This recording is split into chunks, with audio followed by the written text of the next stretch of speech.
Welcome to this Exam Prep Explainer. Today, we're decoding the blueprints of database design to get you absolutely ready for test day. Look, if you've been staring at database diagrams feeling totally overwhelmed by all those abstract lines, circles, and branching bird feet, hey, take a breath. You're in exactly the right place. We're going to break these visual models down so clearly, you'll be reading them like a book in no time. Our source material brings up a really fantastic point here. It says, understanding the symbols in an entity relationship diagram is like learning the grammar of a database. And honestly, that hit the nail on the head. That's exactly the approach we're taking today. We're going to treat this explainer just like a language lesson, mastering that foundational vocabulary and grammar that prevents messy, broken database design. So, here's your study syllabus for today. First, we'll look at the grammar of databases. Then, we'll cover the 6 ERD cardinality symbols. Third, we'll master primary keys, followed by decoding composite keys. And finally, we'll wrap up with an exam review summary. All right, let's dive right into Section 1, the grammar of databases. Say hello to your ultimate cheat sheet. What you're seeing here are the 6 cardinality symbols, and these little guys define the numerical relationships between entities. In plain English, cardinality just tells us exactly how many things in one table can associate with things in another table. These straight lines, circles, and crow's feet, they're your absolute must-knows for system analysis and database modeling. Moving on to Section 2, the 6 ERD cardinality symbols. Let's start with the absolute simplest symbol we have. 1. Visually, it's just a single vertical line drawn directly across the relationship path connecting two entities. It literally just indicates a straightforward one-to-one relationship. To put that into perspective, just think of your own school. One school office is associated with exactly one principal, right? It's a clean, direct, one-to-one link. Nothing complicated about it. Next up is probably the most common symbol you're going to encounter, which is many. Visually, this looks kind of like a bird's footprint, or a crow's foot, with 3 lines branching out towards the entity. Whenever you see this, it tells us that an entity can relate to multiple instances of another entity.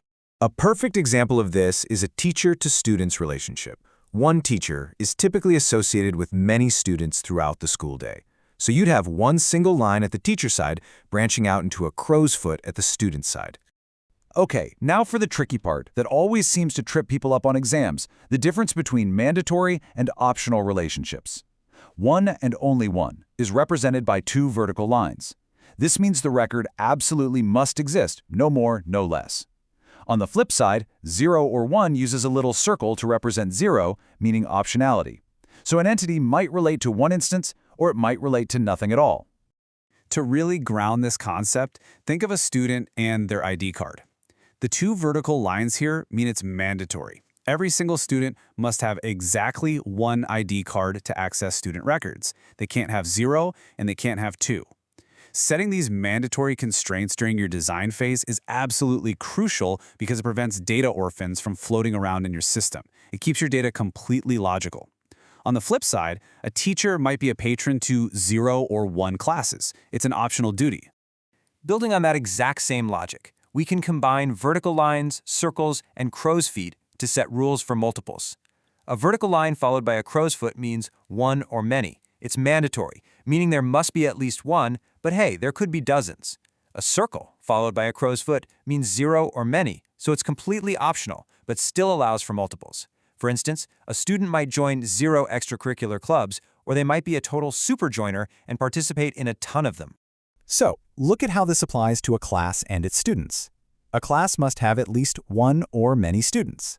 The vertical line guarantees a minimum of 1, while the crow's foot allows for a whole roster. Logically, it just makes sense, right? It shouldn't even be a class if there isn't a single student sitting in it. All right, so we know how these entities connect to each other structurally. But that brings us to a pretty fundamental question. How does the database inherently know the difference between one student record and another? Like, how does it uniquely identify an individual student or an individual order record in the first place? That brings us to Section 3, Mastering Primary Keys. A primary key is absolutely essential to database design. By definition, it's the minimal set of attributes or columns that guarantees a unique identifier for every single tuple or row in a given table. And it comes with a very strict rule.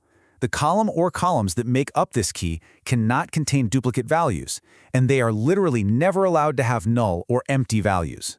Let's imagine a simple student table with an ID, a name, and an age. Now, if we try to use the name column as a primary key, it completely fails, because you could easily have two students named Mark. If we try to use age, it fails again, because both Mark and Viola are 17. Duplicates destroy a primary key.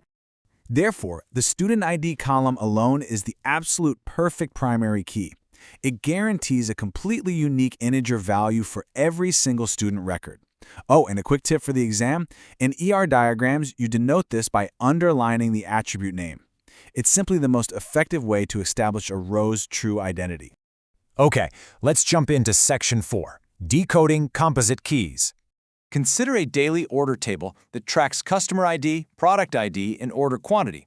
If we try customer ID alone, it fails, because customer 1011 placed two separate orders.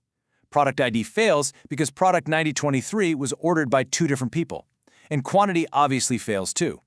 Basically, none of these single attributes can uniquely identify a specific purchase on their own. So how do we solve this? Well, we create what's essentially a composite key. We literally just combine the customer ID and the product ID together. Together, this specific pairing creates a minimal set of attributes that uniquely identifies that exact order row. Remember this for your test. When choosing a set of attributes for a primary key, you always choose the minimal set, the absolute minimum number of columns required to get the job done. And that brings us to our final section, the exam review summary. To totally ace your exam, just remember that mastering these visual models ensures you can definitively answer real-world constraints before you ever type a line of code.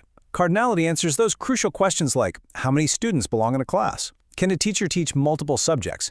Does every student mandate an ID card?